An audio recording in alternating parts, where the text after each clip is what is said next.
Warning.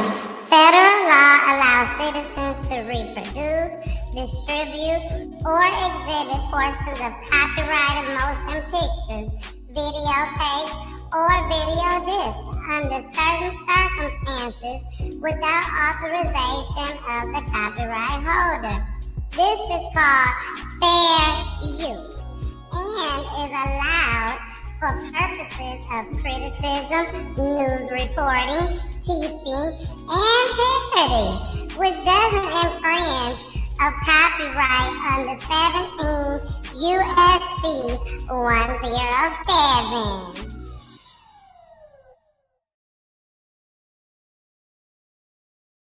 Hey, it's your girl, the missus with the kisses, baby. Let's talk about real life issues, love and relationships. Let's have a good time with the missus. Let's talk about celebrities. Let's talk about current events. Let's talk about the things you don't see on regular TV. So join us on PEACHY Tea Time. Oh, so join us on PEACHY Tea Time. Oh, so join us on PEACHY Tea Time. PEACHY Tea Time. Yeah, yeah. PEACHY Tea Time. When they see me, they know that every day when I'm breathing, it's for us to go farther. You know, every time I speak, I want the truth to come out. You know what I'm saying? Every time I speak, I want to shiver. You know, I don't want them to be like, they know what I'm going to say because it's polite. And even if I get in trouble, you know what I'm saying? That ain't that what we're supposed to do. But I know if I keep talking about how dirty it is out here, somebody going to clean it up.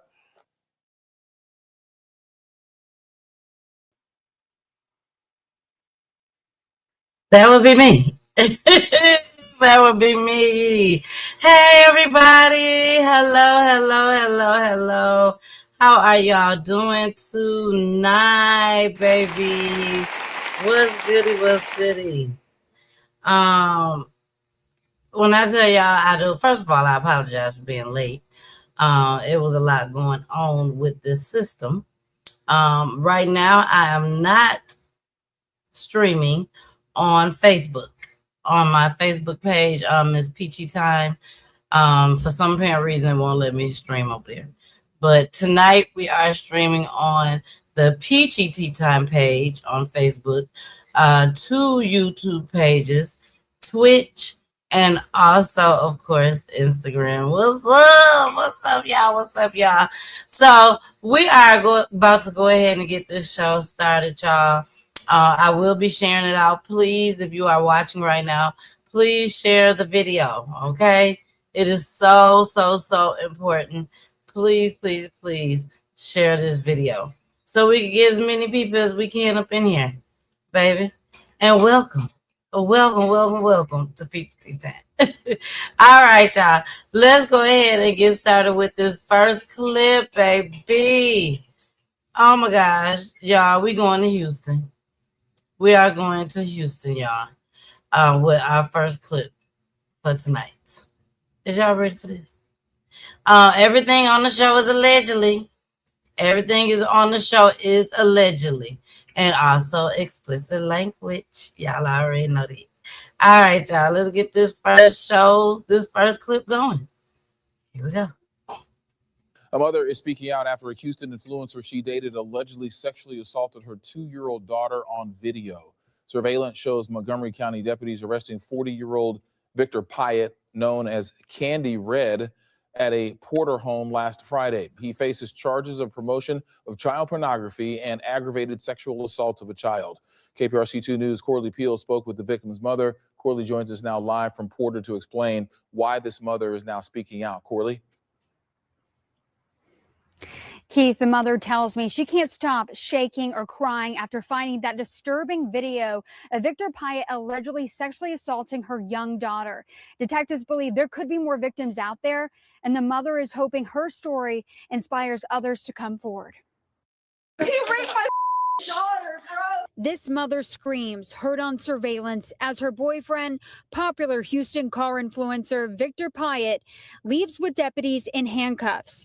He's accused of sexually assaulting her 2-year-old daughter. And I can't even sleep. I'm literally having nightmares. She says her motherly instincts signal something was wrong the night before. Before he fell asleep, he started saying like weird things. He started saying that he was like a demon. I just feel something's not right. She picked up his phone, immediately finding a video of Pyatt allegedly sexually assaulting her young daughter. Court documents accuse him of intending to promote or sell the video. My poor daughter, like, how can you do this to her?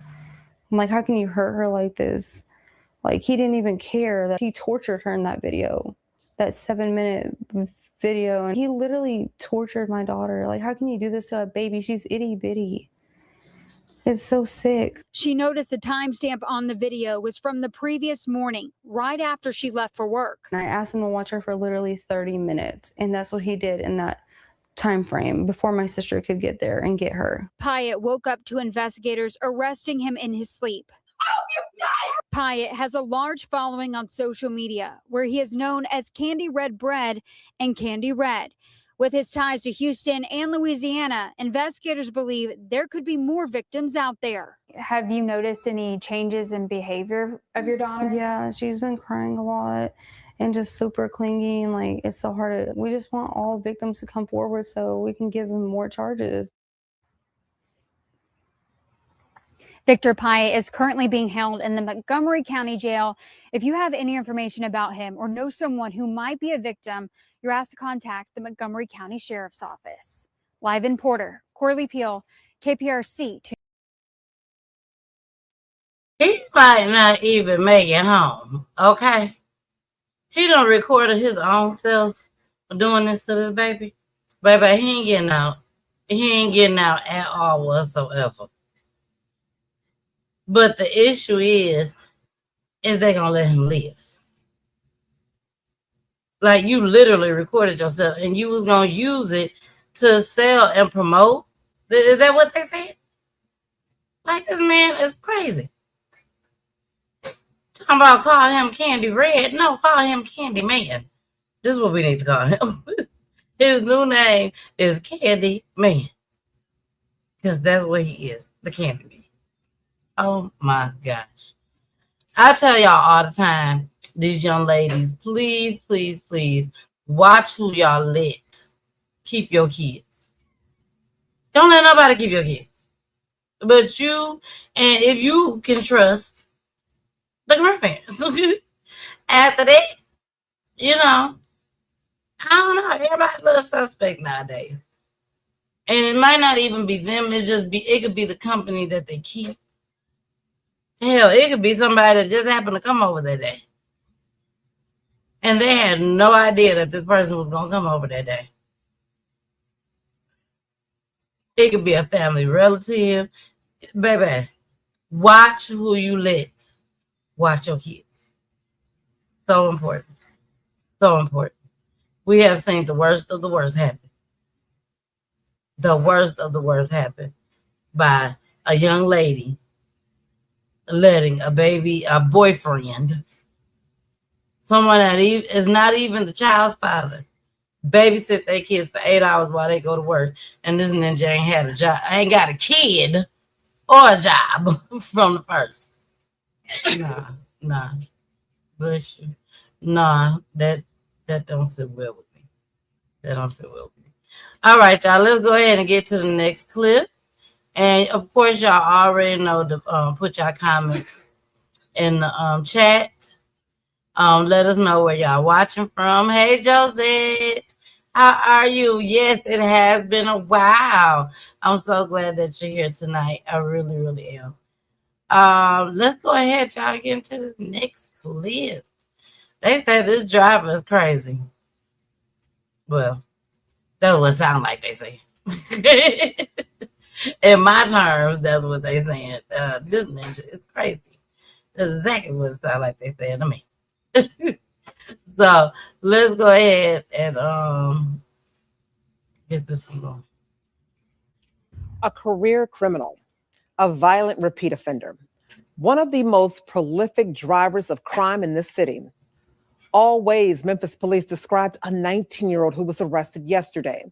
Fox 13 has learned Kimon Bledsoe's What's criminal wrong with this history little boy? Oh, goes back years despite his young age. Fox 13's Choice Grant has the details. Bledsoe was arrested after a high-speed chase, but he has a long list of criminal history. A significant criminal history for this 19-year-old. Essentially, he has been convicted of 9 prior felonies, which under Tennessee law characterizes you as what's known as a career offender.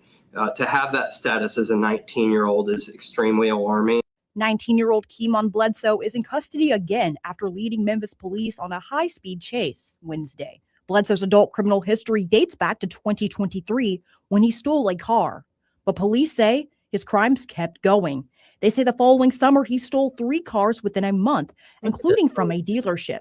Video from one of those thefts shows him and another person breaking into 2 cars and flashing a weapon at employees at the dealership. His 9 felony convictions for car thefts, gun possession, and robbery, and more got him suspended sentences and 8 years probation. Prosecutors are working to revoke his suspended sentence on his previous crimes and send him to prison. MPD Investigative Counsel Forrest Edwards says Bledsoe was in custody for 416 days. Edwards says it took him 12 days of freedom to commit a new crime. Is now back in custody after being apprehended by the Memphis Police Department Fugitive Unit yesterday. So as a timeline of events, December 31st, he's arrested. Before we can even go to court, he posts a bond of $25,000, immediately goes on the run. Yesterday, we apprehended him. We made immediate notification to prosecution that he was apprehended. He's currently being held without bond. Edwards said Bledsoe has been on MPD's radar for a while. Fox 13 went through court records. When Bledsoe was arrested just months after his 18th birthday, police wrote Bledsoe has a long history of motor vehicle theft. 24 when he went on a one-man crime spree. We charged him with charges ranging from aggravated assault to aggravated robbery. At the time of Bledsoe's arrest, officers also recovered 2 firearms, one with an AR-style pistol and the other with an illegal Glock switch. One of the firearms was stolen. In downtown Memphis, Choice Grant. all right, Memphis. All right, Memphis. 19 years old, y'all. He is 19 years old. Out here, just reckless. Got pistols. Ain't no telling what else he got. Mouse too. Ain't no telling what else he got. And now, y'all just decided that we might have to leave him up in here. He done been convicted 9 times. And he only 19 years old. And he got these mosquitoes on him. When y'all gonna say, let's go ahead and keep him locked up because he might take somebody up out of here? I'm just saying. When do the system decide that we're going to keep Junebug in here? He can't go nowhere. He need to be watched at all times.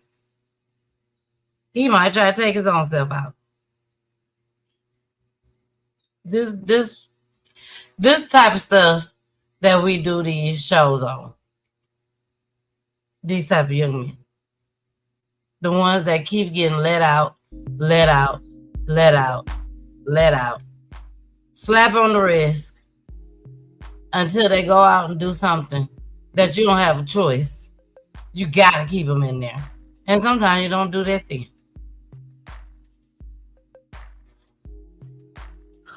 Let me move on. Let me move on. Don't get me started up in here.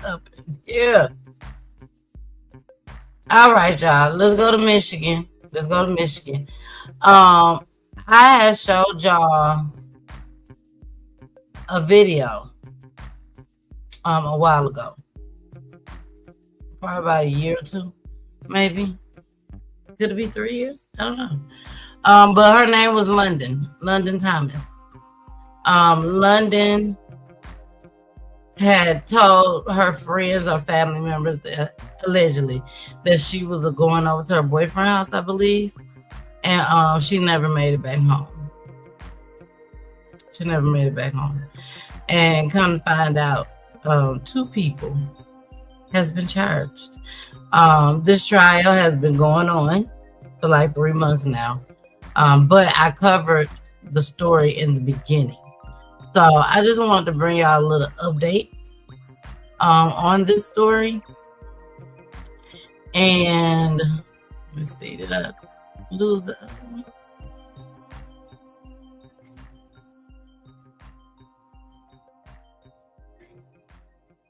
Here it is.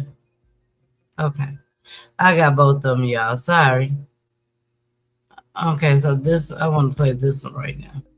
Okay, so I'm gonna play an older video of when it all happened and stuff, and when the 2 people was charged. I want y'all to see who these 2 people is. I know already. If y'all been watching PEACHY Time, you remember the story, then you know too. But I just want to rewind it back a little bit. In the black. Here we go.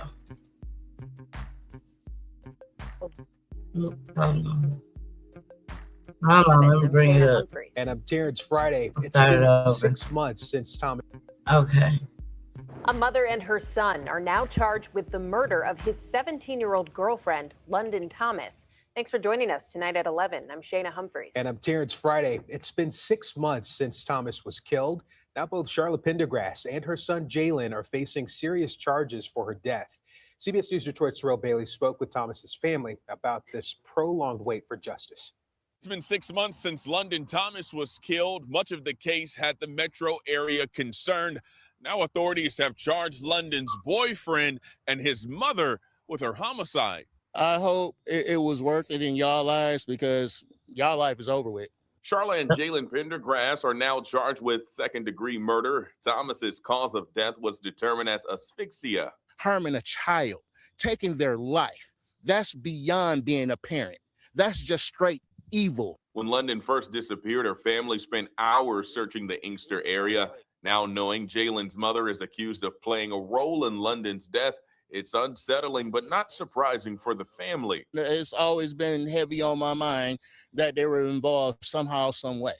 Now that just clarifies, what I've been feeling, what everybody been thinking. We got new details from Wayne County prosecutors on what happened following London's disappearance. They say a friend of Charla's told police Charla allegedly asked him to take a sealed plastic bin and drop it off, which he did. I just couldn't believe it. Like, how can somebody be so evil when it comes to a child? Anybody for that matter, any human being, we are humans at the end of the day.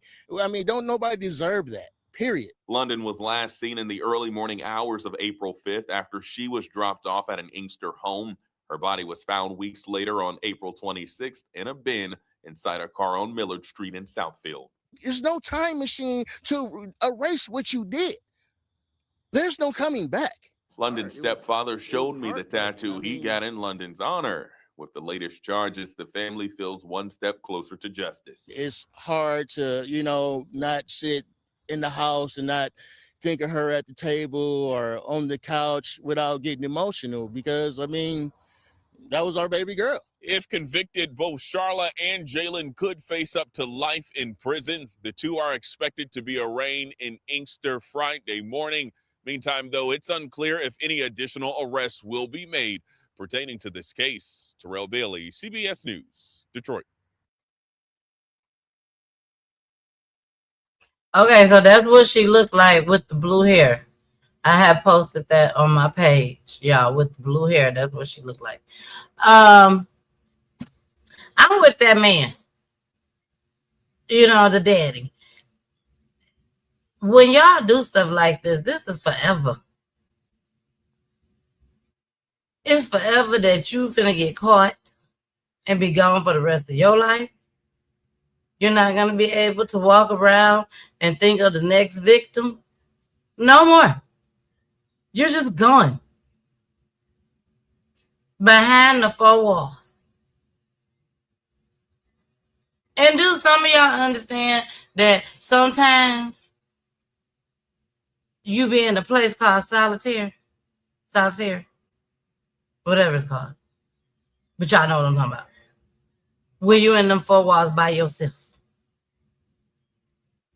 You can't even see the other people. And some people be in there for years. Like, do all you can to make sure that you follow the right path. And then you ain't got to ever worry about stuff like that. You wouldn't even have the heart or the soul to take somebody out.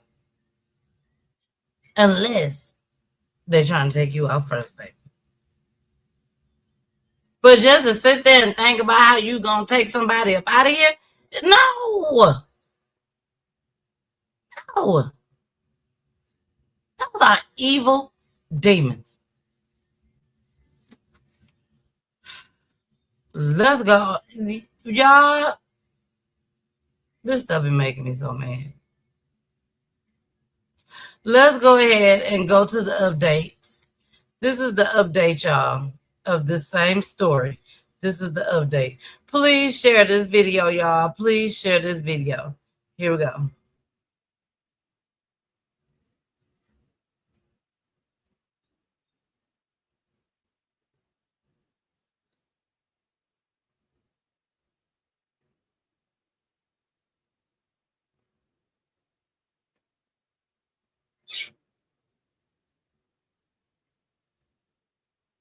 Oh.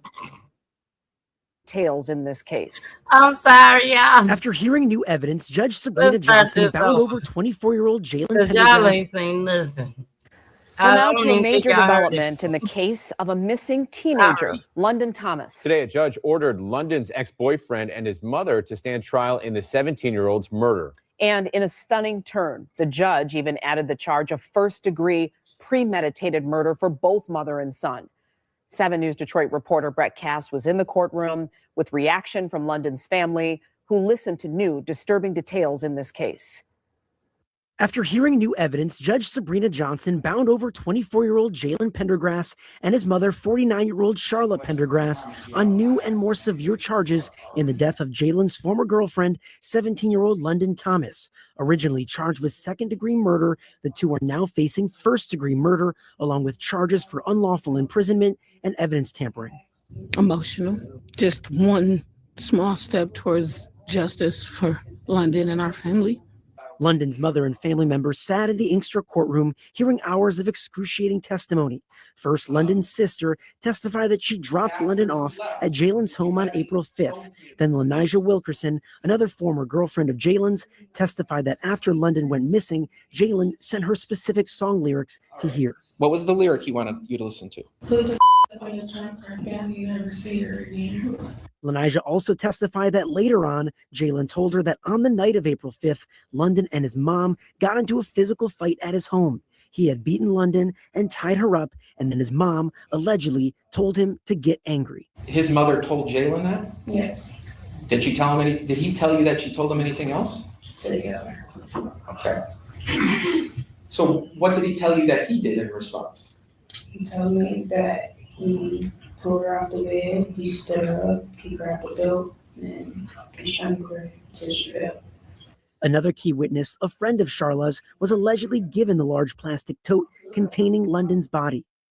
Did she say that she wanted you to do something with the tote? She told me to get rid of it, to burn it. She said to burn the tote? Yes. He instead had a lawyer contact police with the tote's location in the trunk of his car in Southfield. And inside the bin, police found London's body tied up and bruised. And the prosecution said evidence shows Jalen's DNA was likely on the handles.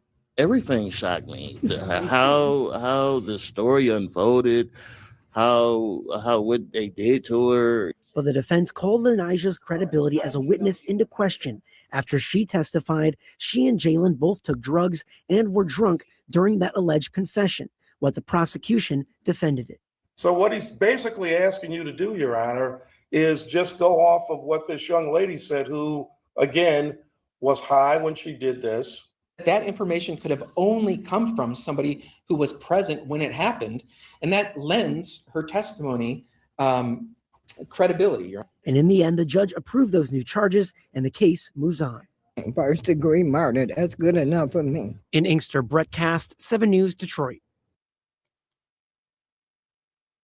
I am so glad, y'all. I don't know about y'all, which I do know about y'all, but I am so glad that they decided to up the charges to first degree murder. They should have did that from the beginning. But I guess they always have to make sure that they get enough details, enough evidence to make sure that things stick. So hopefully this gonna stick. Hopefully this gonna stick and they can rot their black asses in jail. That's how I feel. That's exactly how I feel. True. All right, y'all. We got another video we're gonna go into. Rest in peace to that young lady, London. That's her name, London. Rest in peace to London. That just has to be devastating, especially when you can't even call on his mama to help you. You know, it's one thing he acting a fool, but you can't even call on his mama to help you. You know, or was she already gone? Was she already gone when mama decided to get involved? I don't think so. I think they mentioned something like that she helped with something. I don't know. But either way it go, I hope they be locked up for a very long time and never ever see the light of day. Now, let's move on. People ran from a restaurant when a guy started shooting. A woman's in critical condition and knew this hour. People who live nearby are telling Channel 2 Action News this is not a good look for the city. Channel 2's Tom Jones live for us right now in downtown Atlanta. So, Tom, you spoke to some of those workers at that restaurant. And, George, those workers say this was a frightening ordeal. One worker says he ran out of this door when he saw the gunman coming in. Now the restaurant is closed as they try to recover from this.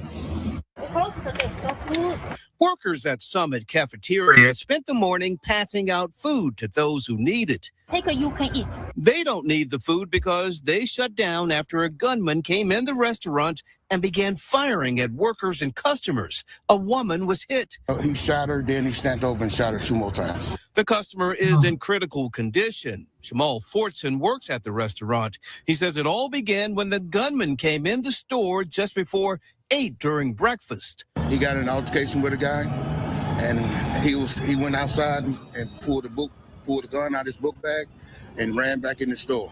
Fortson says he ran out because he knew what was about to happen. But he says he saw the gunman firing at the man he got into an altercation with. He shot at the guy a few times in there.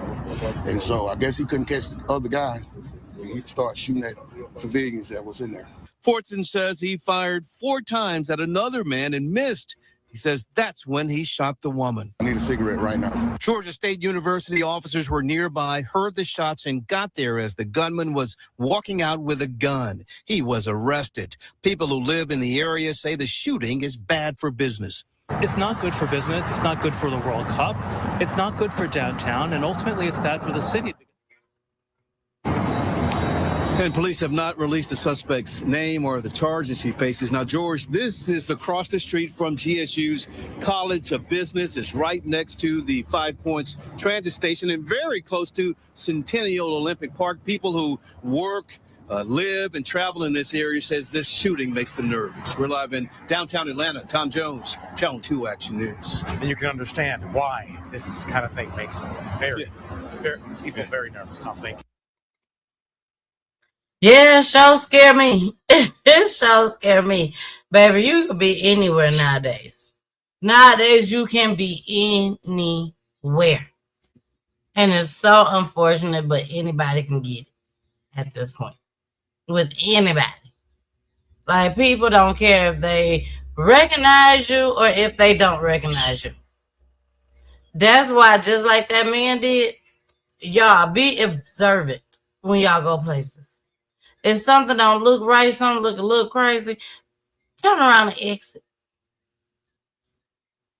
I don't care if you're at the restaurant and you is waiting for the waitress to bring you your bill. Damn it, 9 times out of 10, you know how much it is. If something go down that don't look right, throw that money down there and get the hell on. Now, I didn't say what I had to say about it. Don't try to second guess. Don't try to think, well, maybe. It ain't no well, maybe. It's not a oh, well, maybe at all. Just like this next story we're going to talk about. When I tell y'all, I am really, really, really heartbroken with this story right here. If you have been watching my Facebook page, Miss Peachy TYME, if you have been watching that page, you would have seen, or Instagram, you would have seen this story that I posted. Now, I want y'all to pay attention because I got 2 clips that I'm going to play on this, okay? And you have to really, really pay attention to what these news broadcast people is saying about what happened and what type of lady this was. All right? So pay attention. And then we're going to come on with the family. Because the family said, hold on. Let us speak for our peoples. All right? So listen to this, y'all. Now, you know, these dangerously cold temperatures are already leading to a heartbreaking discovery in downtown Mount Clemens. And it's proof of just how threatening this weather truly is. A homeless woman was found unresponsive behind a building in the bitter cold.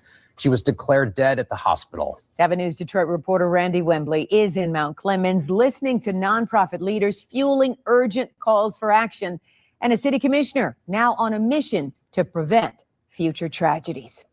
Yes, right back here behind this priority waste dumpster with no shoes in it. This is where a waste disposal driver made a grim discovery, finding 53-year-old Monique Cook while emptying a dumpster. It happened early Tuesday morning behind Shane Giannino's building on North Main Street in Mount Clemens. Cook was found barefoot and unresponsive, exposed to the elements. She was rushed to a nearby hospital where she was pronounced dead. This really needs to be a wake-up call, you know, because even tomorrow's even going to be. I had to pause it because I want to make sure that y'all heard them just like I heard them just say she was barefoot. That's all they said, was that she was barefoot. So we're going to continue to listen, and then we're going to go to what the family said the very next day. Colder. The tragedy is now raising urgent concerns about the plight of the unhoused as temperatures nosedive to the coldest we've seen this winter. Mount Clemens has the largest concentration in the county of unhoused individuals. City Commissioner Spencer Calhoun is leading a newly formed task force aimed at addressing homelessness in Mount Clemens.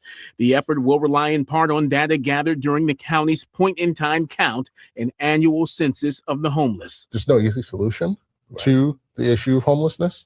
What I do know is not another person should die on our streets. April Fittler and Scott Joy are from McCrest, a homeless services agency in Mount Clemens. They say their shelter is already at capacity as the need continues to grow. The issue is there's not enough funding to provide all the services needed for emergency services during this time of year. Securing more funding is a priority, Macomb County Commissioner Michael Howard says he's committed to, arguing it's not just compassionate, but practical. It actually costs the county more when someone passes away in the cold or when someone is homeless on the street. It's a greater burden on the county financially than for us to actually step in and be proactive with our resources. Monique Cook's family says she was loved and cared for, and they did all they could to help her get back on her feet. The Macomb County Sheriff's Office says the investigation into Cook's death is ongoing. In the meantime, if you or someone you know needs somewhere warm to go, head to our website, WXYZ.com,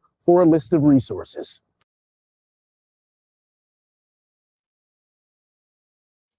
I wanted to make sure I played that last part where they said that they do have resources. Okay. So make sure that if y'all out there in that cold, no matter where you are, check your resources because it's cold everywhere, seems like. Everywhere. So let's go ahead and get into the update where the family speaks. They have something that they have to say. I love this family, and I do believe that somebody gonna get arrested soon. So here we go. It's about a woman who was found dead in the cold. Macomb County Sheriff investigators suggested she died from exposure. But tonight, the family of Monique Cook is opening up to us about the final hours leading up to her death. 7 News Detroit reporter Randy Wembley sitting down with them tonight as they share their heartache and questions they hope someone will soon be able to answer. The Macomb County Medical Examiner's Office is still working to determine how exactly Monique Cook died. No shoes, no coat, laying on her back. She would never lay down and die in the freezing cold. That is not my mother. That's not of her character. Antonia Cook says the circumstances surrounding her mother's death do not add up. According to the family, the 53-year-old left her sister's East Point home in the middle of the night Monday to go be with a friend in Mount Clemens. A priority waste driver discovered Cook's body behind this building early Tuesday morning. I believe that they were maybe having a drink or something together. That's what they did. And something happened in between that time. Antonia says her mother's face was swollen and her lip was split. She didn't leave her sister's house like that. She and two of her sisters went to the scene after their mother was found and say some of her belongings were still there. There's a pair of pants that have blood on them and the knees have drag marks on them. They need to come get this evidence that my niece and them went up there and got, that they left on the scene. My niece had to jump in the dumpster and got my sister's stuff. And as for Cook's friend, he hasn't showed his face, reached out to anybody, nothing. The Macomb County Medical Examiner's Office says Cook's autopsy went up there and got one good time.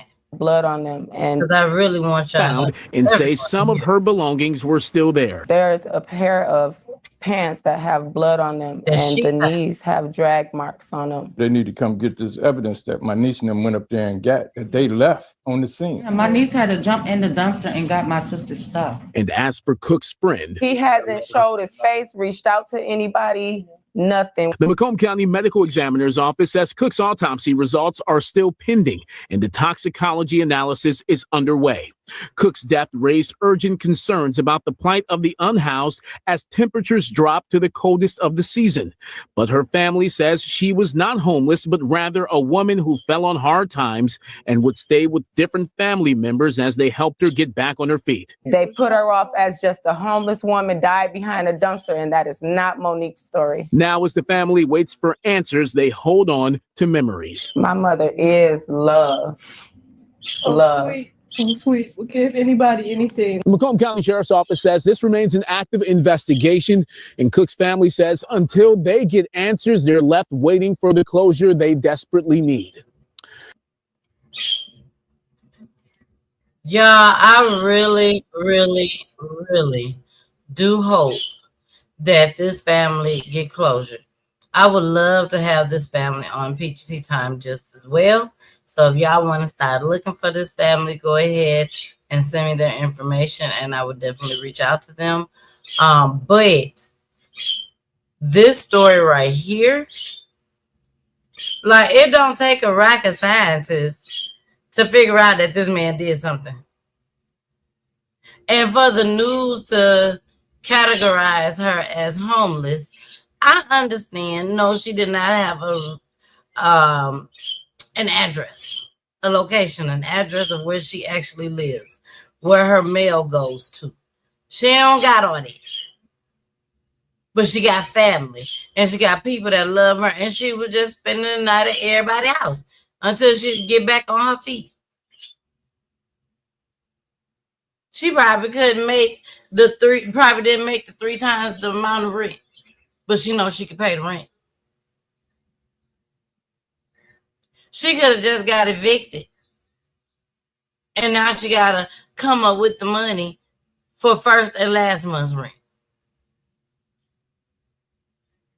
And a deposit. Hold on, let me stay over here with them right quick until I can come up with this money. You see what I'm saying? Dang, they acting like they tired of me, so let me go on over to Cuzzo's house and stay over there for a few days until they start acting like they tired of me. And then I float on over here. and float on over there. That right there, is that the definition of homeless? When I think of homeless, I think of somebody living outside with nowhere to go. And homeless is also you living with somebody, but it's not your place. You just been blessed to find somebody that let you stay in that spot. Y'all see what I'm saying? So this it's just sad. It's just sad. I hope they find that man. I really hope they find that man and they charge him if he did anything. And if he did do something, I also pray that the family get closure by him telling them exactly what happened. The truth. Don't tell no lies. We want to know the truth. All right. Well, y'all, we is on our last clip for tonight. I told y'all I was going to be trying to keep my shows at an hour because we will be going back into radio. Yes, baby, yes. We are going back into studio and radio and TV. So make sure y'all tune in to Caribbean Life Radio and also Caribbean Life TV. All right. Those are found on YouTube and also through the website. So, all right, y'all. And that will be every Saturday. I will be in studio every Saturday starting February 7th. Unless, of course, something happens and I can't make it. You know, because y'all know I be having my events and stuff too now. You know how we get down over here.